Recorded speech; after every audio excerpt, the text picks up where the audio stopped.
Have you ever woken up in the dead of night, certain something was watching you? Just beyond your window? That's where my story starts. Welcome to Friday 13, the channel where every tale is true, no matter how terrifying. I'm Ethan, and what I'm about to tell you isn't some campfire ghost story.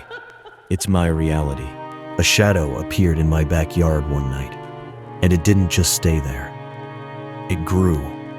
If you're ready to face the kind of fear that lingers long after the screen goes dark, stick with me. Lock your doors, turn down the lights, and let's step into a nightmare that still haunts me. Because what I saw, it's still out there.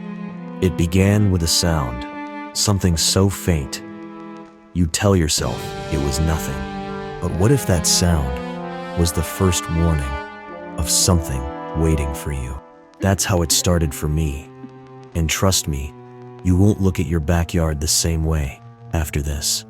I'm 32, a mechanic by trade, and I've never been one for ghost stories. I've lived in this house for 3 years. Nothing fancy, just a cozy place with a decent backyard. There's a rickety fence, a patchy lawn, and an old willow tree that sways in the breeze. It was my escape after long days fixing engines. But about 6 months ago, that changed. It was a Tuesday night, nothing special, until I heard it.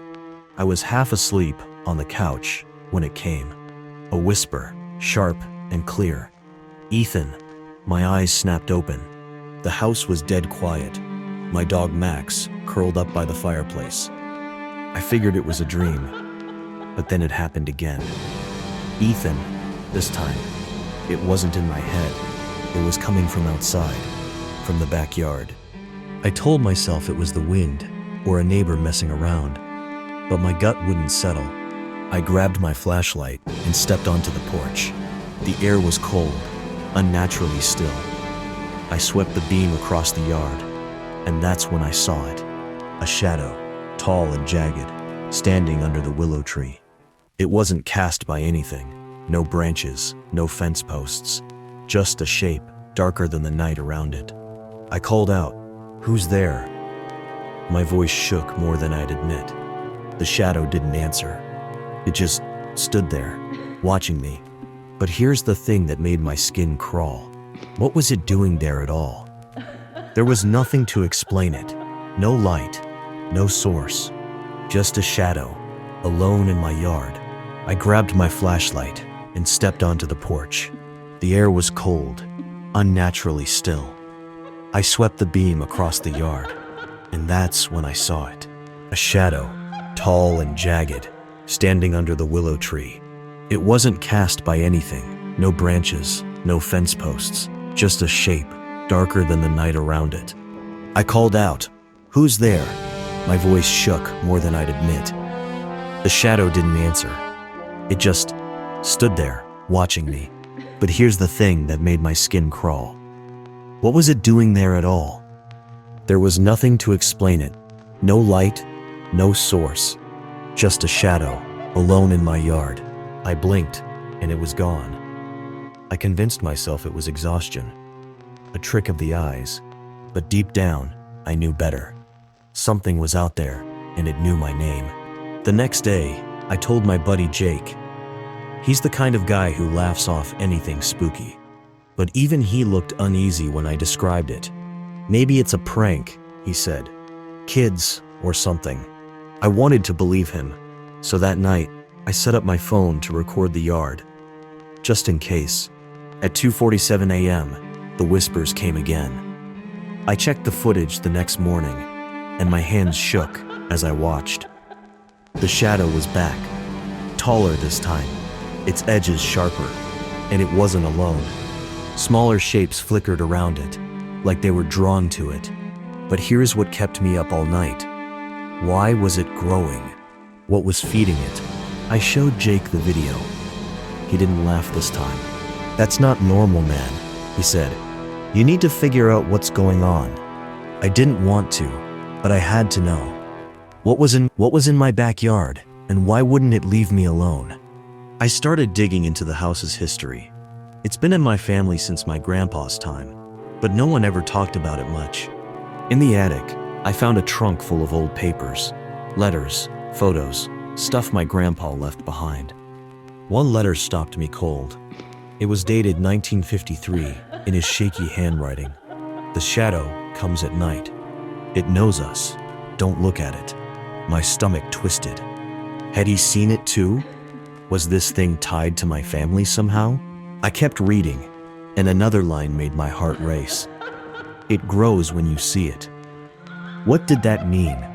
Was I making it stronger just by watching? That night, I couldn't sleep. At 2:47 a.m., the whispers started again. Louder, angrier.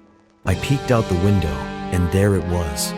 The shadow, stretching halfway across the yard now, its edges jagged like claws. The smaller shapes were clearer too.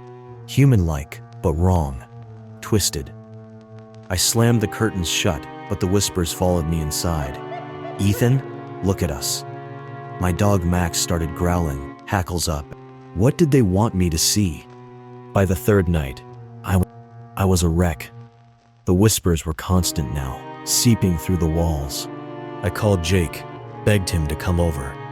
He showed up, pale but determined. "We're ending this," he said. We grabbed flashlights and headed to the backyard. The shadow was massive now, towering over the willow tree, its smaller companions circling it like moths. Jake whispered, "What the hell is that?" Before I could answer, it moved, fast, lunging toward us. We bolted inside, slamming the door. But the whispers didn't stop. They were in the house now. "Ethan, you can't run. Why wouldn't it let me go? What had I done to deserve this?" Jake grabbed a baseball bat, but I knew that wouldn't help. I remembered Grandpa's letter. Don't look at it. Maybe that was the key. I told Jake to close his eyes, and I did the same. The whispers grew frantic, then faded. When we opened our eyes, the house was silent. But when I checked the yard, the shadow was still there. Smaller, weaker, but waiting. Had we stopped it, or just delayed the inevitable? I couldn't live like that, waiting for it to come back. Grandpa's letter mentioned the willow tree, something about where it began. So I started digging. 2 feet down, my shovel hit something hard. A wooden box, rotted and damp. Inside was a locket, old and tarnished, with a photo of a woman I didn't recognize. Her eyes were scratched out. Tucked behind it was a note. "Bury it deeper. It's hers." My hands shook as I pieced it together. Was this her shadow? Some family secret buried out here? I dug deeper, reburied the box, and prayed it would end. That was a month ago. The whispers stopped, and the shadow hasn't returned. At least, not yet. But sometimes, when the wind picks up, I hear my name again, faint and far away. Maybe it's still out there, waiting for me to look again. So, if you ever see a shadow that doesn't belong, one that grows when you watch, don't look. Trust me, that's my story, as true as the chills running down my spine right now. If you've ever felt eyes on you in the dark, or seeing something that shouldn't be there, drop it in the comments. Maybe your story's next. Hit that like button if this kept you up tonight, and subscribe to Friday 13 for more true tales that'll make you question every shadow. Because out there, in your backyard, something might be watching. Stay safe. I'll see you in the dark. What's the title?